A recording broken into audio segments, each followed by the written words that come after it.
Hey all, Gungnir here with Advin Merric, starting again on our Katawa Shoujo run through.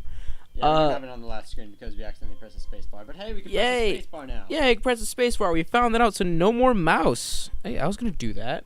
Whatever. What are you doing? Stop it. No. Okay, what's the point of I have a mouse. I have a mouse next to me. My hand is on it. Yep. Trackpads are dumb. Okay. Remember, kids, trackpads are dumb. Let's just continue this before we get too off topic. Right. Let's not get into a fight about trackpads and how they're superior.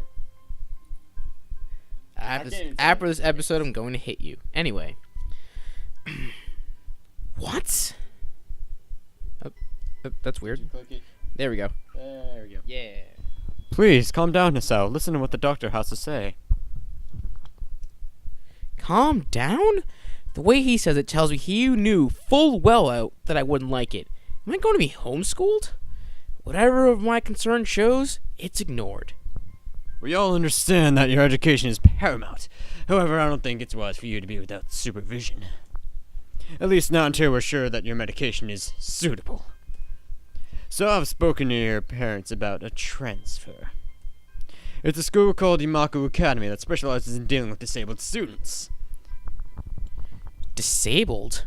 What? Am I... It has a 24-hour nursing staff, and it's only a few minutes away from a highly regarded hospital. The majority of the students live on campus.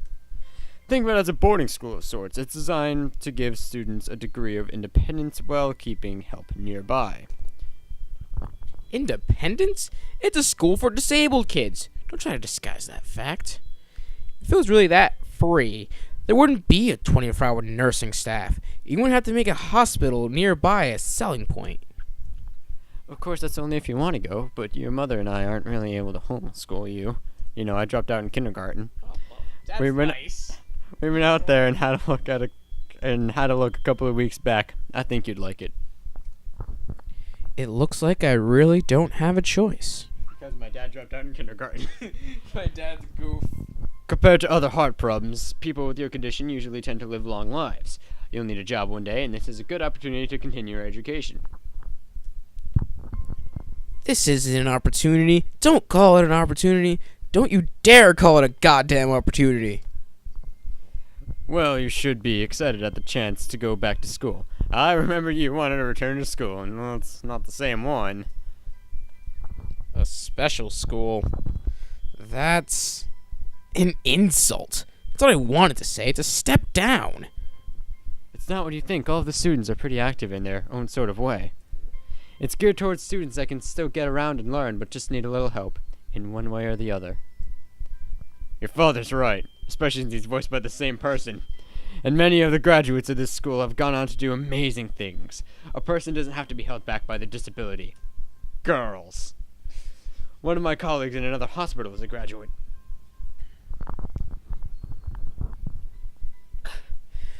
I don't care. A person doesn't have to be held back by their disability. That's what a disability is. Guy who was voiced by same dude as my dad because it's kind of like working with Seth MacFarlane. I can't do any Seth MacFarlane voices, you know that. I know. I don't plan to. Good. I really hate that something so important was decided for me. But what can I do about it? A normal life is out of the question now. It's funny. I had always thought my life was actually kind of boring. But now I miss it. I want to protest. I want to blame this lack of reaction on shock or fatigue. I could easily yell something out now. Something about how I can go back to school anyway. But no. I don't say anything. The fact is that I know it's now futile. I look around the room, feeling very tired of all this. The hospital, doctors, my condition, everything. I don't see anything that could make me feel any different. There really isn't a choice. I know this, but the thought of going to disabled school? What are those even like? As much as I try to put a positive spin on this, it's very difficult. But let me try. A clean slate isn't a bad thing. That is all I can think of to get me through this. At least I still have something. Even if it is a special school, it's something. It's a fresh start, and my life isn't over. It would be a mistake to just resign myself to thinking that. At the very least, I'll try to see what my new life will look like. Yay! We got through the tutorial. Yay! Tutorial's done. Chapter 1.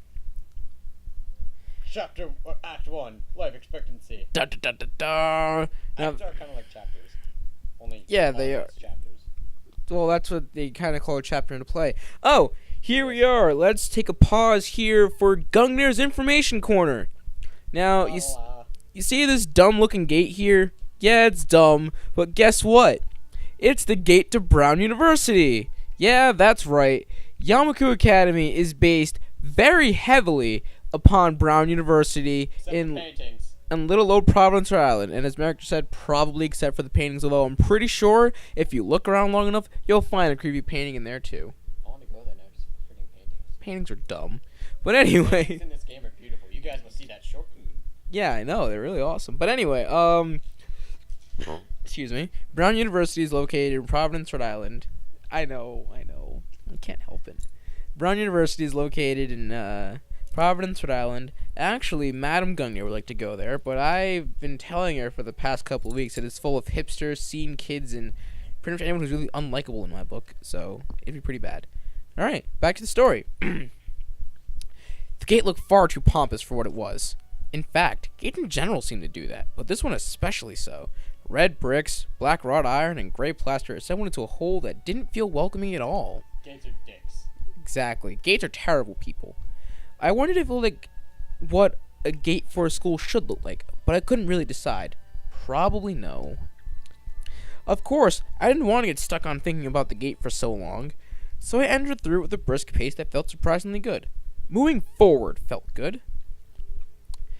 So I walked towards the main building of Yamaku Academy, Brown University, with this brisk pace. I'm alone, as my parents taking my stuff to the dorms, and there's supposed to be someone waiting for me. The grounds are incredibly lush, filled with green. It doesn't feel like the kind of grounds a school would have, more like a park, with a clean walkway going past trees and the smell of fresh-cut grass and all of the park-like things. That isn't true for Brown University, but hey, we're not going to complain here on Beach Oss. Words like clean and hygienic pop into my mind. It makes me shudder. Like Dirty and Nelson. Like Dirty and Nelson. Love you, Nelson. I shake them off. Stay open-minded now. It's your new life. You have to take it as it comes. That's what I tell myself. A few big buildings loom behind the leafy canopies, too big and too many for just a school. Everything seems off. It's different from what I thought I knew about schools. It's an uncanny valley. Even though I was told this was my new school, in the back of my head, it just doesn't feel like one. I wonder if the feeling is real or caused by my expectations of a school for the disabled. Speaking of that, I don't see anyone else here. It's kinda eerie. It makes me wish there was someone here so I can anchor myself to something tangible instead of having this feeling that I just stepped into another dimension.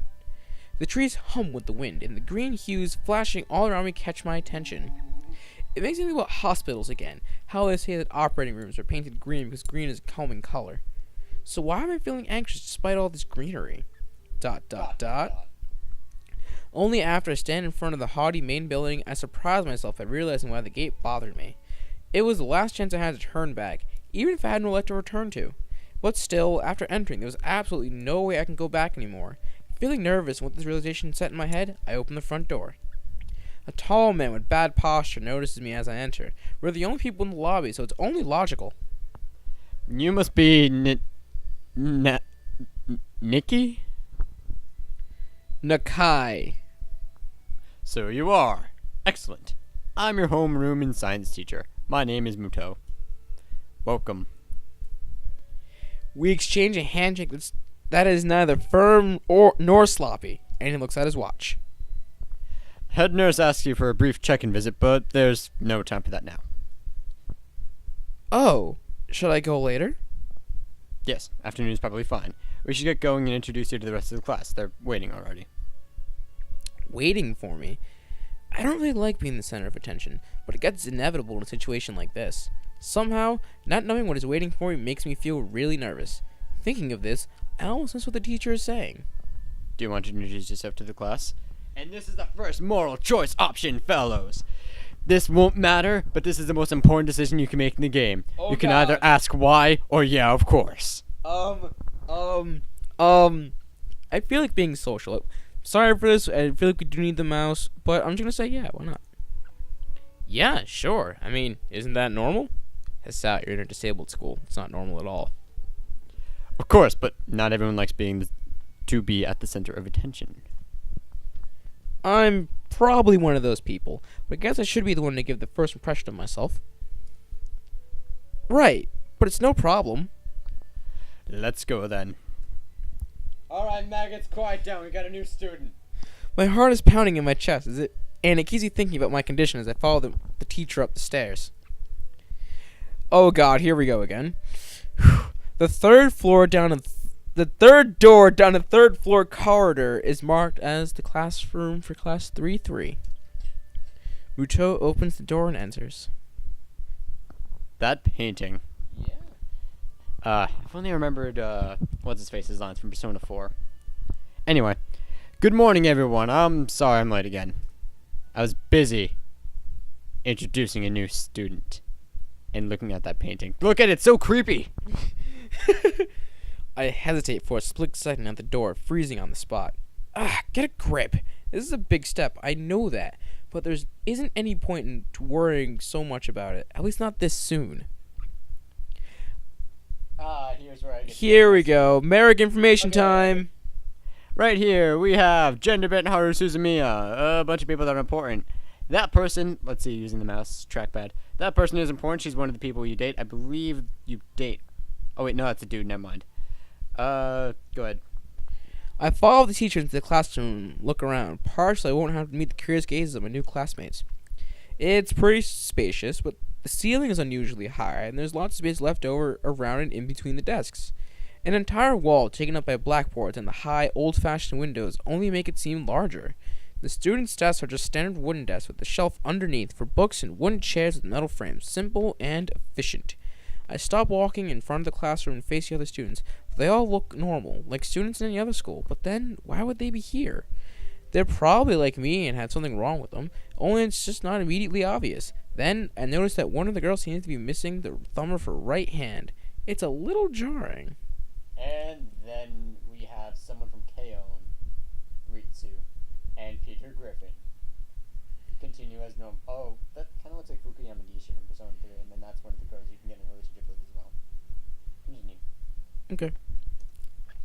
Despite the natural tendency to listen when someone's talking about you, I tune out of the teacher's speech halfway through while he introduces me to the class. I notice a flash of dark hair and see that someone is looking at me. A girl with really long, straight hair that's pretty eye-catching. As she sees me looking back at her, she covers her face with her hands as if to make her invisible. There's one boy with a cane leaning into logs at the rear of the class.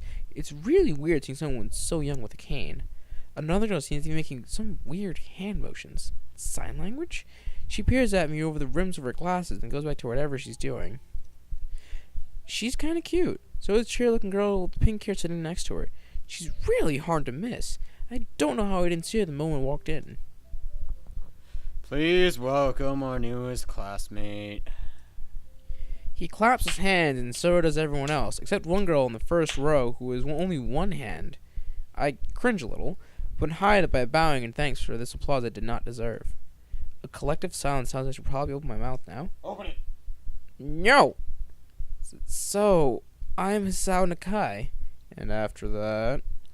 My hobbies are reading and soccer. I hope to get along really well with everyone, even though I'm a new student. And after that... I'm being so boring. This is exactly like every other self-introduction ever. I should say something more exciting. I end up saying nothing, and the teacher picks up from there. Everyone seems to be satisfied with what little I said, though. A few girls are even whispering to each other, throwing glances at me. It could have gone worse. Is that where we ended last time? ... Dot, dot, dot. I listen to the teacher as he drones on about getting along while letting my gaze sweep across the classroom. Everyone seems to be listening to him intently. When he's done, they clap their hands again, which feels like a weird thing to do. The first row girl claps on this round, with her one hand against her other wrist that ends in a bandaged stump. It makes me feel a little bad. And here's where we'll end things for now. Since we're almost at 15 minutes and I don't want to go to actual 15 minutes. Alright then, until next time, of which that's when the game really picks up, because although this only had one multiple choice option, we'll have more. See you guys then.